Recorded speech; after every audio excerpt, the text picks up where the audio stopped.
Well, well, well, good morning. Not going to wait till 4:44 today. I actually woke up between 1 and 1:30 and I got out of bed at 5 after 2. Went to the meditation room. And I'm just not going to sit here any longer waiting for time to arrive. Uh, good morning, good morning. The topic for today is one that challenges me, and I'll explain why as I get into it. It's called The Battle for Our Minds and Hearts. Yes, I thought the battles would be over once we crossed that threshold of the alignment. I was wrong.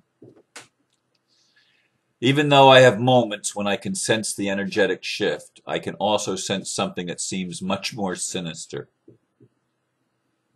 I've also become more aware of the mind control techniques being used on the populace. We are quite literally being bombarded by microwave and other frequencies that may not be as supportive of life as the natural rhythms. Of course, this includes cell phones and other wireless communication technologies. Some even suggest that those using these frequency technologies have the ability to implant actual thoughts and manipulate feelings and emotions. Are some channeled messages produced in this manner? I'm not sure, but there does seem to be a battle for our minds and hearts happening.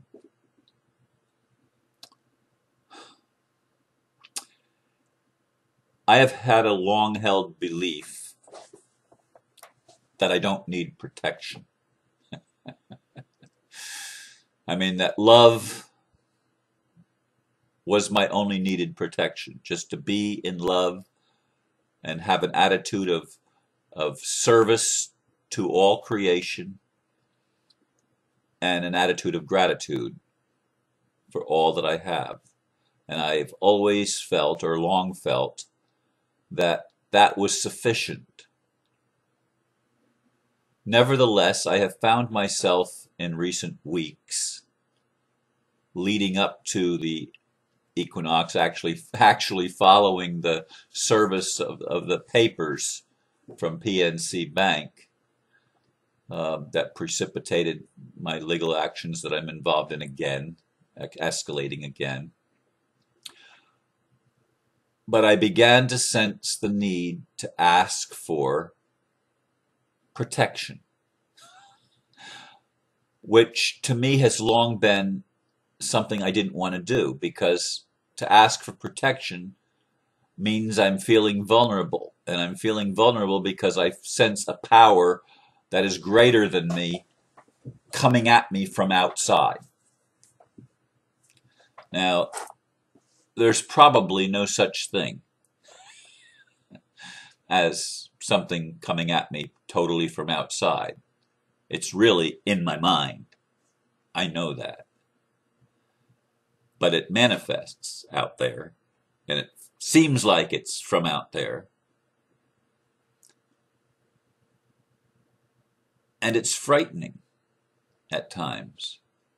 Now, are these thoughts and feelings mine? The shift in my attitude, is that my shift? Is that spirit doing that to me? Or is that part of living in the context of this present matrix? And is the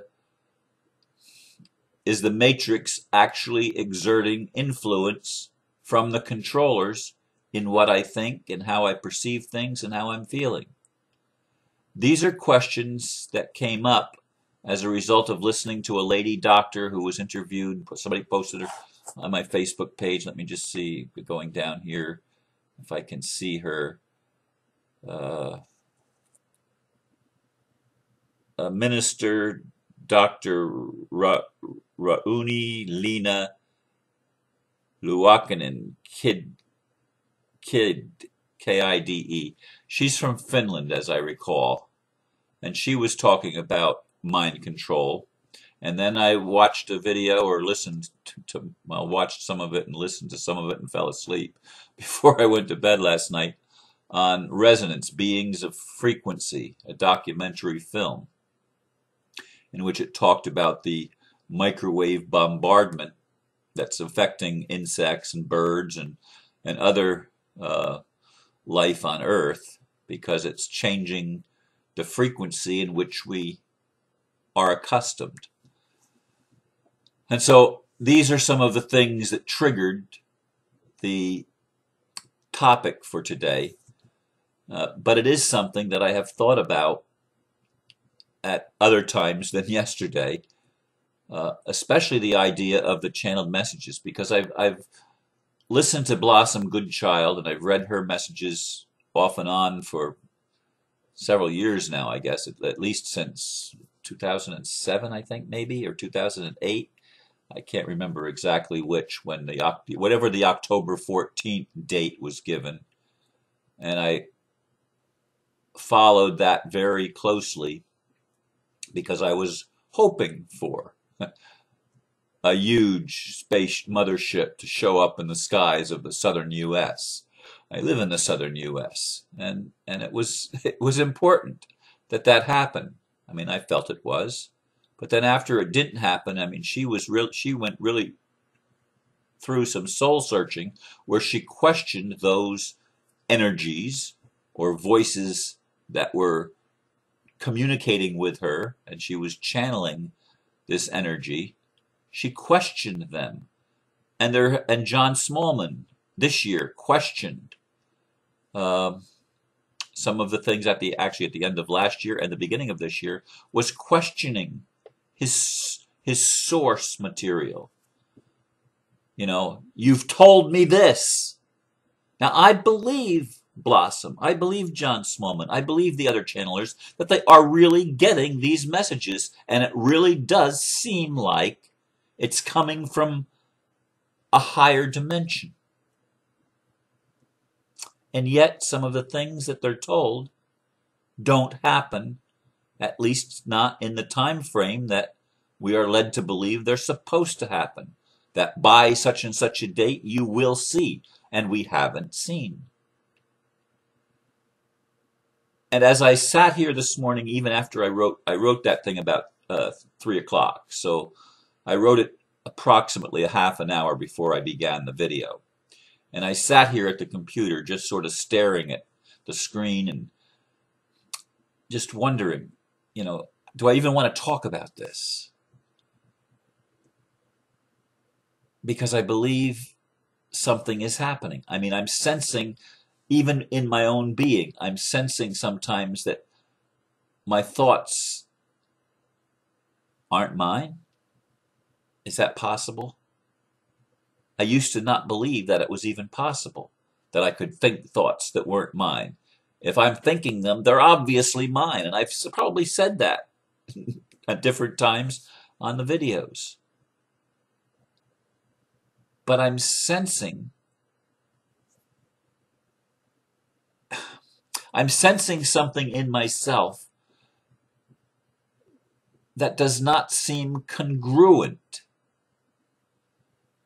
And it does seem like there's a battle going on for my mind and my heart and probably my soul.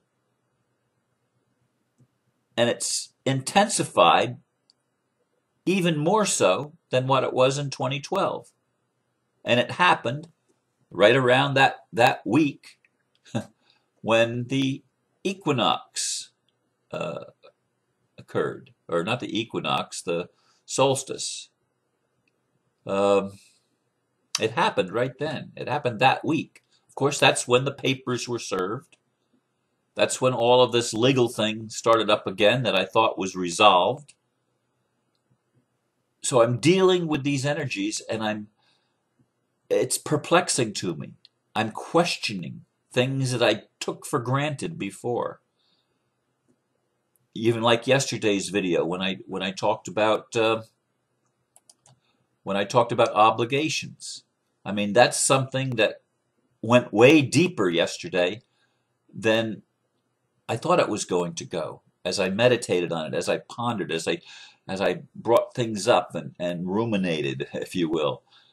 Uh, and this process has been going on with a greater intensity as 2012 ended and as 2013 is beginning. It's a greater intensity, and I'm sensing it almost as a battle for my mind and my heart, for my being. How do I keep my focus where I'd like it to be when it seems like I'm being pulled into focuses that I would not choose? I would rather choose something that would be more powerful, more uplifting. And I do make it a point, and I encourage you to make it a point to listen to things that uplift you. And I don't believe, and I still don't believe that we should necessarily avoid things that are uncomfortable, because that just simply means we're going out of our comfort zone. But it's all expansion. I want you to understand that it is all expansion. We are expanding up and down at the same time. Higher frequencies, but also we're bringing up the lower frequencies. And this is something I think that is part of the awakening. But I do believe that the technologies of the matrix controllers are also being thrown into high gear. I mean, I did read in the last few days that the Bilderbergers met again in Rome, or are meeting again in Rome. Now, this isn't their normal time to meet. There's things happening. I know there's things happening that we're not being told in the mainstream media, and even I'm not even sure if some of these things are being revealed in the alternative media. There seems to be almost a blackout of good news, not totally, but not as much as I would have expected after this shift that we were looking for. So anyway, these are things that are on my mind and that I'm feeling and sensing today on the 6th day of January 2013. And I'm concerned enough about it to share it with you and to encourage you, as I'm also encouraging myself, to keep the faith, to keep looking up, as my mother used to always say, and to certainly not give up, even though it does seem like the negative energies are intensifying. Now, I have a tendency to call them negative, so do you. We generally all do, because that's what it feels like to us. It's how we experience it, and we tend to judge it as either positive or negative, good or bad. But I'm reminded that it's all good, even when it doesn't feel so hot. You know, it doesn't feel good, but it's all good. It's all part of the awakening. It's all part of becoming conscious of the unconscious, becoming conscious and aware of the world that we're actually having our experience in. We're actually living in this world, but we are more than just in this world. We do have infinite connections and eternal connections to worlds beyond this world. And I want to remind you of that, and I want to remind me of that, as we may be challenged more heavily than we have been even in the past. We thought that 2011 and 2012 were enough of a challenge. Well, maybe 2013 will be, at least in the early stages, it may well be more of a challenge. I don't know how it's going to play out, folks. I wish I did. If I did, I'd tell you. But I'm sharing with you where I am right now today. And I'm asking you to stay centered, be supportive of those of us, including yourself, that are here to co-create heaven on earth. That's what I'm about. That's what I've long been about. I don't care about maintaining the structures of the old world order. I want a new world order that's based on love and compassion and wholeness and forgiveness. I want my DNA to be activated. I want my gifts and talents and abilities to be utilized more than ever before. I want to be in touch with me at the deepest and highest levels of my being. And I encourage you to desire that same thing, because that, I believe, is the call that is drawing us to become all that we possibly can be at this time, and to realize how we've been less than we were capable of being in the past, so that now we can finally become more than we ever thought was possible.